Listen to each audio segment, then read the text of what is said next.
ഇന്നൊരു grafting video കേട്ടോ, ആദ്യമായിട്ട് ചെയ്യാൻ പോവുകയാണ്. അതുകൊണ്ട് വിജയിക്കോ പരാജയപ്പെടുമോ എന്നറിയില്ല കേട്ടോ. ഈ ഗ്രാഫ്റ്റിംഗ് നടത്തുമ്പോൾ പലരും പല രീതിയിലാണ് പറഞ്ഞു തന്നിട്ടില്ലെങ്കിലും ഒരു വീഡിയോയിൽ കറക്റ്റായിട്ട് ഇതെങ്ങനെയാണ് ഈ ഗ്രാഫ്റ്റ് ചെയ്തിട്ടുണ്ടെങ്കിൽ എന്താണ് ഇതിൽ സംഭവിക്കുന്നത് എന്ന് നമ്മൾ അറിയുന്നില്ല. ഈ തൊലി ഉണ്ടല്ലോ, ഈ തൊലിയും അതുപോലെ നമ്മൾ ഇതിൽ വെച്ച് കൊടുക്കുന്ന അതിൻ്റെ സയൺ എന്നാ പറയുക, നമ്മൾ വെച്ച് കൊടുക്കുന്ന നമ്മൾ കൊമ്പ്, അതിൻ്റെ തൊലിയും തമ്മിൽ ചേർന്ന് ഒന്നാവുമ്പോഴാണ് ഒരു ഗ്രാഫ്റ്റിങ് കംപ്ലീറ്റ് ആവുന്നത്. അത് അതിൽ ചേർന്ന് കിട്ടിയിട്ടില്ല എന്നുണ്ടെങ്കിൽ ഗ്രാഫ്റ്റ് ഉണങ്ങിപ്പോകും.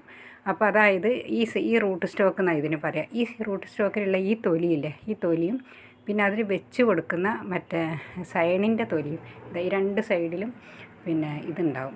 ഈ രണ്ട് സൈഡിലെ തൊലി, ഈ രണ്ട് നടുക്ക് മാത്രമാണ് നമ്മൾ കറക്റ്റായിട്ട് ഇങ്ങനെ നന്നായിട്ട് നേരിയതായിട്ട് ഇതായി കളയുന്നത്. അവിടെ കട്ടി കൂടാൻ പാടില്ല എന്ന് പറയാൻ കാരണം നമ്മളിതിലിങ്ങനെ ഇറക്കി വെക്കുമ്പോൾ നമ്മൾ ഈ തൊലികൾ തമ്മിൽ ചേരണം. അപ്പോൾ അതിന് വേണ്ടിയിട്ടാണ് തൊലികളാണ് ചേരേണ്ടത്. ഒരു സൈഡിലെ തൊലി ചേർന്നാലും വേണ്ടിയില്ല, അത് നമുക്ക് കറക്റ്റായിട്ട് കിട്ടും.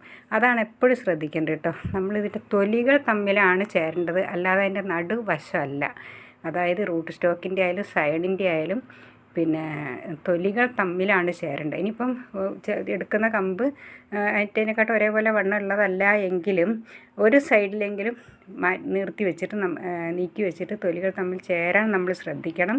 തൊലികൾ തമ്മിൽ ചേരുമ്പോൾ മാത്രമാണ് ഗ്രാഫ്റ്റിങ് ചേർന്നിട്ട് ഒട്ടി വന്നെങ്കിൽ മാത്രമാണ് ഗ്രാഫ്റ്റിങ് കറക്റ്റ് ആവുള്ളൂ. അപ്പോൾ നമുക്ക് നോക്കാം. ഞാൻ ഫസ്റ്റ് ടൈമാണിത് ചെയ്യുന്നത് കേട്ടോ.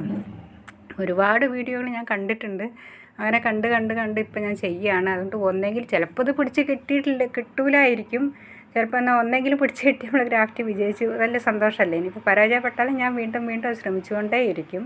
കാരണം ഞാൻ ഒരുപാട് കാലമായിട്ട് ആഗ്രഹിക്കുന്നതാണ് ഈ ഗ്രാഫ്റ്റിങ്ങും ബെഡിങ്ങും ഒക്കെ കേട്ടോ.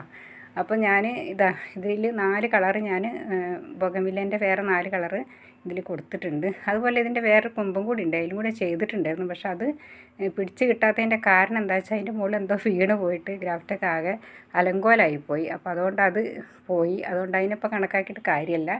ഇനി ഞാൻ ചെയ്തിട്ടുണ്ടായിരുന്നു, ഇതിലൊക്കെ കാണാം, പക്ഷെ അത് ശരിയായിട്ടില്ല. അങ്ങനെ ഇതിൻ്റെ മുകളിൽ നമ്മൾ ഒരു കവർ ഇട്ടിട്ട് നമ്മളിത് പിന്നെ ഒരു കവർ ചെയ്യുന്നുണ്ട്. കവറിനകത്ത് ലേശം സാഫ് കലക്കിയ വെള്ളം ഒഴിച്ചിട്ട്, അല്ലെങ്കിൽ വെറും വെള്ളമായാലും മതി, ഒന്ന് ഉലുക്കി കളഞ്ഞിട്ട് അതിൻ്റെ ഉള്ളിൽ ഒരു ഈർപ്പുണ്ടാവില്ല, നനവ്, അത് നമ്മളിതിൻ്റെ മുകളിൽ ചേർത്തിട്ട് നന്നായിട്ട് കെട്ടി കൊടുക്കുകയാണ്. കാരണം എന്താ വെച്ചിട്ടുണ്ടെങ്കിൽ ഇത് നല്ല വേനൽക്കാലമാണ്. അപ്പം ഇതുണ്ടോ ഇങ്ങനെ ഉണ്ടാവില്ല, വെള്ളത്തുള്ളി എന്നിട്ട് നന്നായിട്ട് അടിവശം കെട്ടി കൊടുക്കുമ്പോൾ ആ ഈർപ്പയിൽ നിലനിൽക്കും. അതുകൊണ്ട് ഇതിൻ്റെ കമ്പുകൾ ഉണങ്ങാതിരിക്കാനും അത് പിന്നെ നന്നായിട്ട് പിടിച്ച് കിട്ടാനും അത് സഹായിക്കും.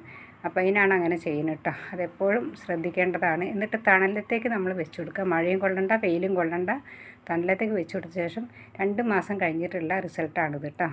അപ്പോൾ എനിക്ക് 2 കൊമ്പ് പിടിച്ചിട്ടിട്ടുണ്ട്.